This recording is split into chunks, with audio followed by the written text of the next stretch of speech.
Joining us today on Morning Blend, James Whitelaw in Cuomos. Jimmy, welcome to the show. Huge story last week. New York Governor Andrew Cuomo stepping down from his elected position. The end of his governing, but kind of the beginning of his legal troubles. What's he looking at in the coming months? Oh boy.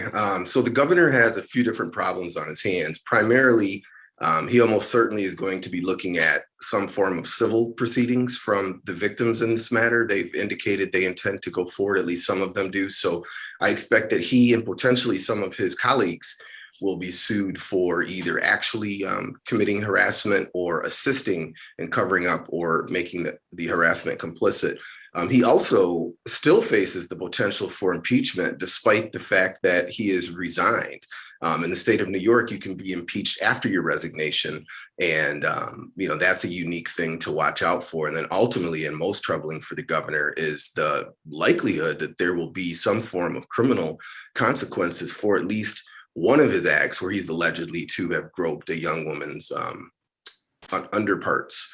So he's got a multitude of issues going on, and it's just a continuation of what we've seen in this country as far as women being willing to come forward and hold powerful men accountable.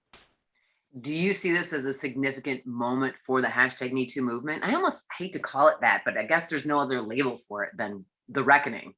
Yeah, I think that this is unique for a couple of different reasons. I think one thing that's unique about the governor that we have not seen with other political parties, I suppose, to be polite, is that he immediately lost all support of his political colleagues, and this is something very different. It's very common that at least initially you'll see powerful people surrounded by other powerful people, and they'll attempt to bring down the complaining witnesses in this matter. That didn't happen here. We saw everybody from the president on down indicate that they do not support the governor, which ultimately led to his decision to resign.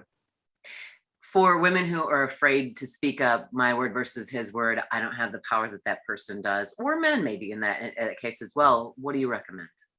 So I do recommend anytime there's been an incident that involves, sexual assault, that you contact law enforcement. That should be the first thing that you do. And if there isn't a law enforcement issue, they'll tell you that.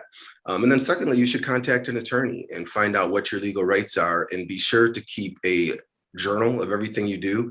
And at least here in the state of Michigan, you are allowed to record people without their knowledge. We're a one-party consent state. So I don't recommend walking around recording everything you do and everybody you interact with. But certainly if you find yourself in a situation where you feel that you're going to have to be able to corroborate your story, a recording is very helpful.